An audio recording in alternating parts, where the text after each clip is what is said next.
Oklahoma has made some moves on the court, also with their front office staff with Jim Nagy. We'll discuss that coming up next here on Locked On Sooners.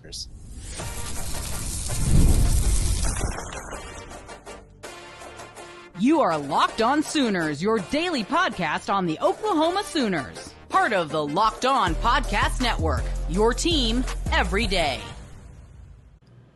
Thanks again for making Locked On Sooners your first listen every single day. Shout out to all the everydayers out there. We're part of the Locked On Podcast Network, your team every day. So, Jay, surprising, we have another addition to Jim Nagy's staff. That's one Kale Pearson. He is going to be the director of high school recruiting for the Oklahoma Sooners. Now, he is a Union high school graduate, went to Air Force, played a little quarterback there, was also their general manager and director of recruiting at the Air Force Academy. Yeah, he graduated from Union back in 2011, so he has ties, won 3 state championships, has ties here into the Oklahoma area, was at Air Force doing some work there as their general manager, like I said, director of recruiting and NFL liaison. It's intriguing to see that not only are they looking at guys that are really good at the national rank, but they're going for guys that have some experience working at other schools with still ties to the state of Oklahoma. And so I like the idea of a person like a Kale Pearson, because what Oklahoma wants to do is, I mentioned it in the first segment, we still want to have an OK prep agenda, but we want to make sure that we're going after the players that make the most sense for what we're trying to do here at Oklahoma, which is what? Win championships, guys. You want to make sure that you're going after players that make the most sense for this program to be competing for titles. And I think Kale's going to do a really good job for him, being an NFL liaison, working at Air Force Academy the last 4 years, and being able to, really zero in on the type of players we could use. I mean, him, Taylor Reed, as well as Nagy, and I know that we're going to add more to the staff. I think they've got 2 more hires that's expected to come down the line to build out this, internal scouting and liaison type roles.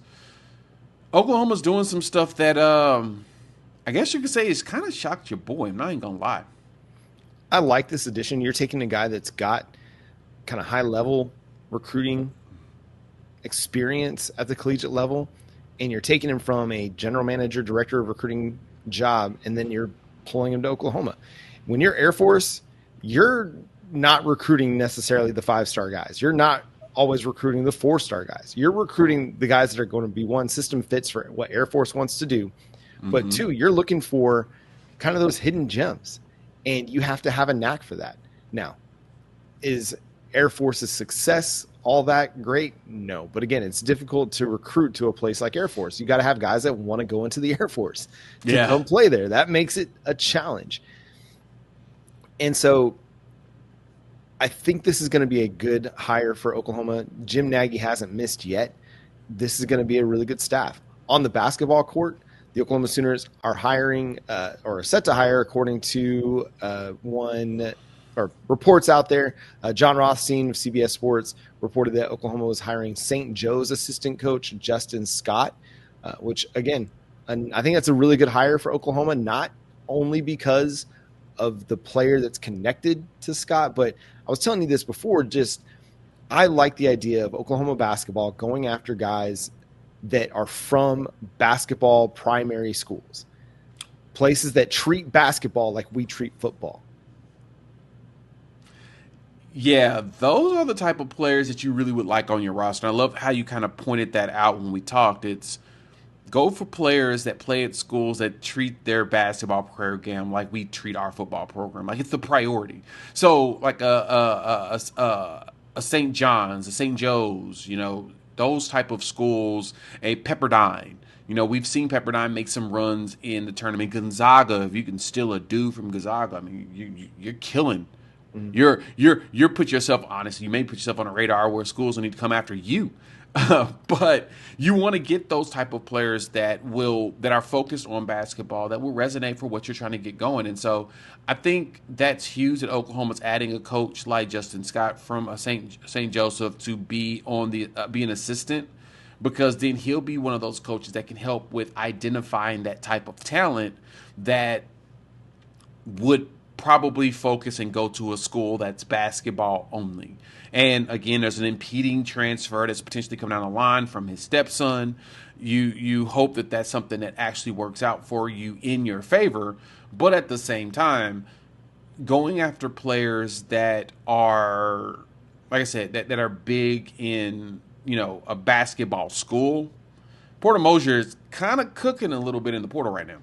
Yeah, so Jamie Shaw issued a prediction favoring the Oklahoma Sooners for Xzayvier Brown, the St. Joe's point guard, who's been around for a while, and he's a very experienced player. He averaged 17 points per game for St. Joe's last year. He was an all-10 or all-Atlantic 10 selection, 5.2 rebounds, 4.3 assists. So he does everything well. He's not just a point guard. He's a guy that will rebound, he will defend, he will distribute the basketball. And I think this potentially could be a really, really good fit for Oklahoma. Porter Moser likes to have a couple guys that can handle the basketball in his offense, but it also allows a guy like Nigel Pack, who's a fantastic three-point shooter, over 41% for his career. It allows him to play a little bit more off ball and do more catch and shoot, which I think would be very beneficial for him, because when he does have the opportunity to shoot, he's going to knock him down with great regularity.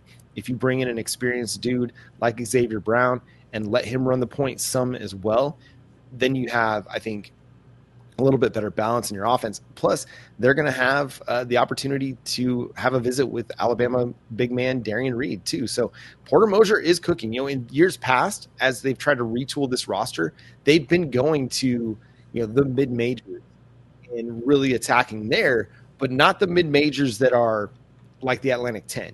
To me, Atlantic 10 basketball, that is, it's mid-major, but it's not quite the same mid-major as some of those schools that Oklahoma was recruiting in years past to build up their roster. So I'm encouraged by Xzayvier Brown. If they can land him, that's a big addition for the Sooners. Again, a guy with production, a guy with experience that can handle the basketball and helps replenish what you lost with Jeremiah Fears and Duke Miles exiting.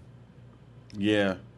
You want to get you some players that will continue. Hey, shout out to our guy, Trey Young, as he's the assistant GM. It sounds like he's helping go after the players that make the most sense for Oklahoma's success. Yeah. And listen, shout out to also Porter Moser, man. Just as things were like winding down and everything was looking like we needed to make a coaching change, the dude just rallied the troops and coached himself off the hot seat, and he's done nothing but keep that momentum. It's amazing what making the NCAA tournament will do for you. It's amazing what winning a game in the SEC tournament will do for you. He's got so much positive momentum going right now. Now, just build on that. Continue to build this roster in a way that's going to make you, competitive this year, next year, and beyond. And they've got some young guys coming in, in that recruiting class that are going to make them competitive, not just next year, but, for the next several years. You just got to find some veterans to help kind of bridge the gap a little bit, and Porter Moser's done a great job of that. And that's going to do it for today's episode of Locked On Sooners. Thanks so much for tuning in, being a part of the show. Subscribe to the show wherever you get your podcasts. We're free and available on all podcast platforms and on YouTube, so hit that subscribe button and that notification bell to let you know when new episodes drop. Now, for your second listen of the day, go check out the Locked On NFL Draft Show with Damian Parsons and Keith Sanchez. As your favorite collegiate players get ready for the next level, get the latest draft rankings, rumors, and news every day. Find Locked On NFL Draft on YouTube or wherever you listen to your podcast. Follow Jay at Unfair Sports. Go check out his channel, Unfair Sports, over on YouTube as well. Follow me at John 9 Williams. You can read my work covering the Sooners over at SoonersWire.com. The show is at Locked On Sooners on all of your favorite social media platforms. But until next time, he's Jay Smith. I'm John Williams. We'll talk to you then. Boomer Sooner. Need to go ahead and hire you too, John. That would actually be a really good hire. Make some magic happen there. I'll take anything. Let's go. Let's work. Let's go.